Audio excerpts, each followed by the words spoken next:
Hi అందరికీ.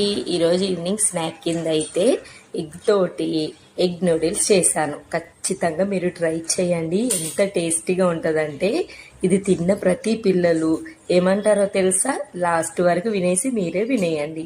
ఒక ఎగ్గుని తీసుకొని నార్మల్గా బీట్ చేసి ఆమ్లెట్ లాగా వేశాను.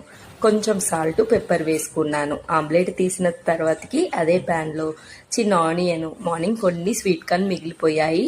ఆ స్వీట్ కార్న్, పచ్చిమిర్చి, అలాగే కరివేపాకు, కొత్తిమీర అవన్నీ నేను చాప్ చేసుకుని వేశాను. ఆమ్లెట్ ఉంది కదా, అది నేను ఈ విధంగా కట్ చేసుకున్నాను. నూడిల్స్ టైప్ లాగా ఉంటుంది. నార్మల్ నూడిల్స్ కన్నా ఈ నూడిల్స్ మాత్రం పిల్లలకి బాగా నచ్చుతుంది. చాలా టేస్టీగా ఉంటుందండి. మా బాబుకి అయితే బాగా నచ్చింది. ఈ వేడి వేడి నూడిల్స్, బయట చల్లటి వర్షము, మిన్ను మాత్రం బాగా ఎంజాయ్ చేశాడు. మీరు కూడా ట్రై చేస్తారు కదా. సూపర్ చేసింది అమ్మ.